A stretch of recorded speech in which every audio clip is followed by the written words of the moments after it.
Tuesday. Hi, folks. Welcome back again to the World Wide Web of St. Thomas the Apostle. My gratitude again for Kevin for coming down here and videoing this and make it possible for us to happen. Today I want to talk about these things. We grew up with this stuff, these beads.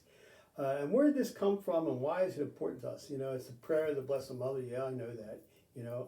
I can remember just as a little kid, my dad kept a rosary bead underneath his pillow at bed at night, and then when my dad and mom were going to bed at night, I slept a little bed off the side of theirs, and my dad would always grab the beads and go through the beads with my mom on the floor. Whenever we went to visits in churches, we would always do the beads. Where did this stuff come from?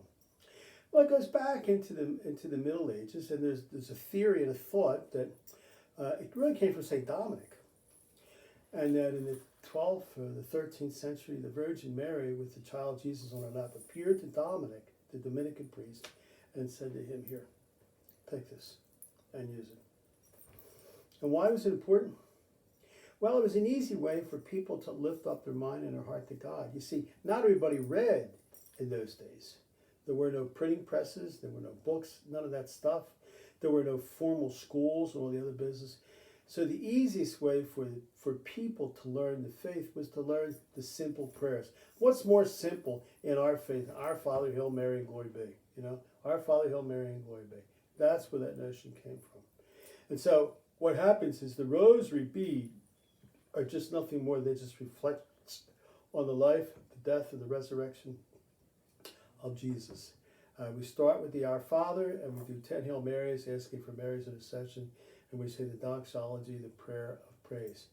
On Tuesdays, which is today, we do the sorrowful mysteries.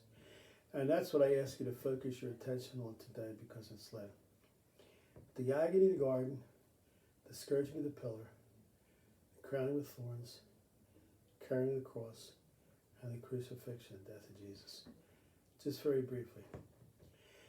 The agony in the garden. I think physical pain is one thing.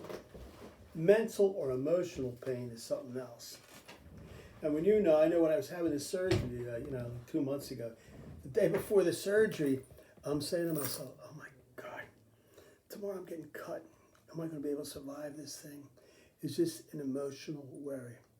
And our Lord felt that emotional worry and the agony in the garden, knowing what he was going to go through the rest of the week and how he's going to be deserted by his apostles. The tradition says that even sweat drops of blood, and the God the Father sent an angel to be a comfort to him. He asked the apostles to be a support and strength to him, and just offering an hour of prayer, they couldn't do it because they fell asleep, because they were human. And then there was the scourging of the pillar. I don't know that we can fully appreciate the impact of that terrible beating. Because they took little pieces of bone or steel tips, they put them into those whips, and they just ripped them into his back. 39 lashes was the Roman rule. 39 lashes. His skin just got ripped off. I know if I cut myself, just maybe with something, an accident or something like that, boy, it really does hurt, and it's just a scrape cut.